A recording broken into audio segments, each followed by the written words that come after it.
this video, we're going over brand new Black Ops 6 Zombies gameplay that was previewed over the last few days on Call of Duty's YouTube channel. We got some really exciting deep dives into the design of the Terminus Zombies map, as well as the design of the new gameplay systems, and in that we have brand new looks at weapons, gameplay with the actual HUD, as well as some map secrets, some secret details, and so much more. So let's just dive straight into it because there's actually so much to break down. As we go through, to make sure you don't miss any more videos like this, consider subscribing. Diving straight in, one of the biggest contentions since the reveal of Zombies is the HUD. As the B-roll we were given had the HUD disabled, despite being able to change the HUD as well as there being HUD presets, there's been a lot of conversation in the community about HUD. But in this clip, we get to see the first actual in-game gameplay where we can see the HUD. And honestly, this HUD looks pretty clean. This is exactly the same HUD that I saw when I got to play at Treyarch. And as you can see, it's a pretty minimal HUD. It's definitely a lot cleaner than the actual screenshots they revealed on the blog about the HUD, which you can see here as a comparison. It's more or less the same, but you can see that the compass in the top middle has been turned off, and I don't know why they showed the emotes and sprays wheel here, because with that gone, the HUD actually looks pretty clean. But that is without any perks or GobbleGums on the HUD. But if you don't like the way that the HUD looks here, you can turn any of this off, apparently. So that includes the minimap,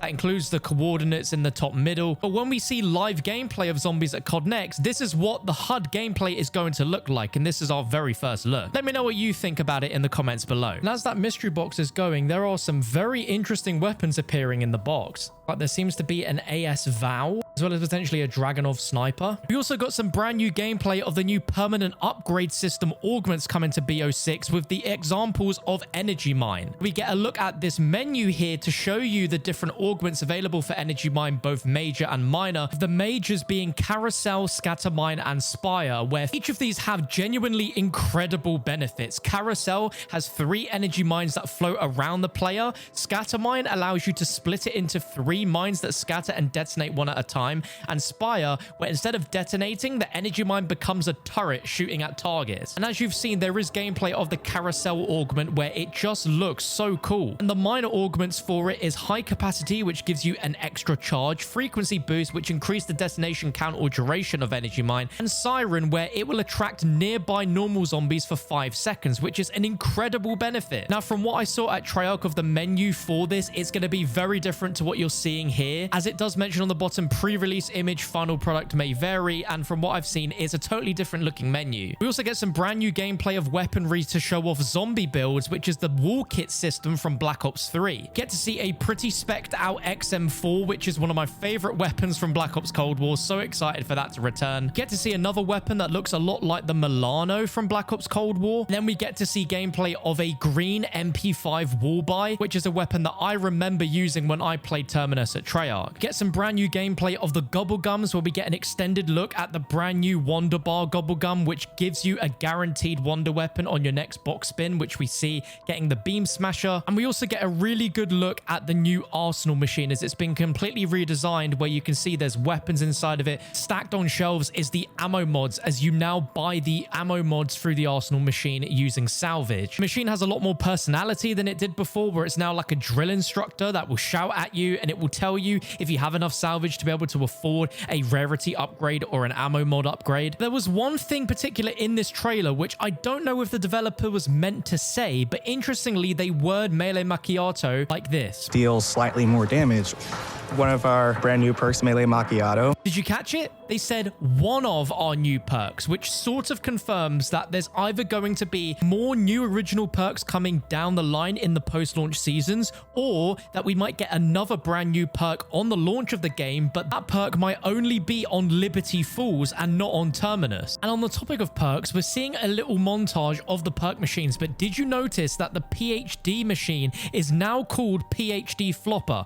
In Black Ops Cold War, this machine was called PhD Slider, but here it is officially called PhD Flopper. Now, as far as I'm aware, I was sure it was still PhD Slider, but you could unlock the ability via an augment to turn this into PhD Flopper. But since dolphin diving is returning to Black Ops 6, it just makes perfect sense that this perk is PhD Flopper. Let's take a look at some new Terminus gameplay because we get to see a shot going for the tactical raft, but the weapon the character is holding is the PP90M1, which we last saw in MW3 from 2011. I don't know why, but seeing that back 13 years later in a Treyarch game just seems so weird, but so cool at the same time. This also shows the tactical raft, which you can call at any of the stations around the map. You also get some new B-roll flying around the Terminus map to show the design of it, and it looks absolutely beautiful. There was another trailer released yesterday on Instagram that showcases the fact that there are two different versions of lighting on the map. One when the power is off and there's kind of a dark red vibe to most of the areas of the map,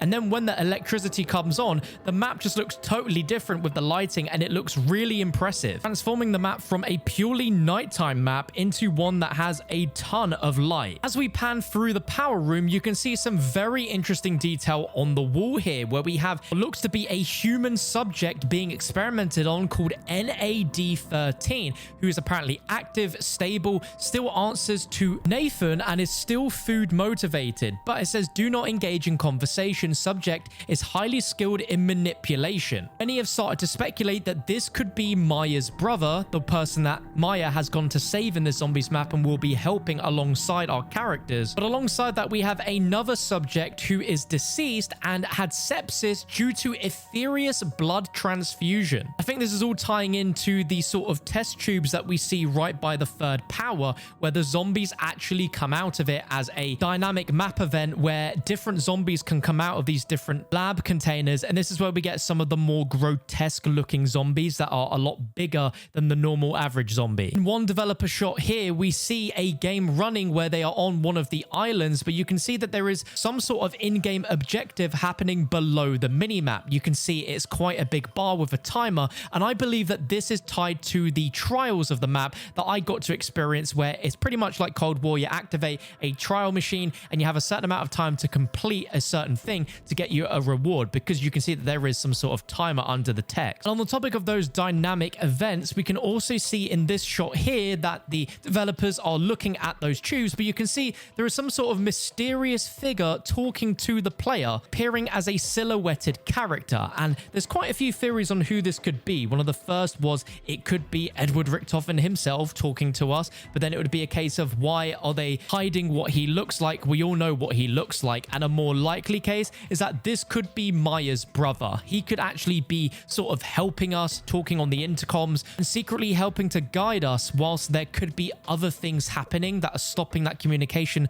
from being as clear. We see another shot of the developer playing at round 20, where we can see this character interacting with the player again. There's also a prompt that appears for a tentacle trap elimination, showing that those kill medals are back from Black Ops Cold War. And I believe in the top right middle, we have the icon for the Rampage Inducer being activated. Just like in Black Ops Cold War, you can activate the Rampage Inducer whenever you want. The team behind me at Treyarch activated it at like round 22. I'm pretty confident, just like Cold War, it will work the exact same way. Well, that thing will keep going, speeding up the zombies until round 55. Then get some more incredible shots of the Terminus map, which look just absolutely beautiful, before we get that shot again going into the tactical raft and just showing you the sheer scale of the map in terms of where you can go with the boat. Some of these locations even I don't recognize from when I played. That shows how big the map is, and it's really a case of anything that you can see, you can go to. But as you've seen from the B-roll, if you stay in the boat and on the water for too long, you are going to be chased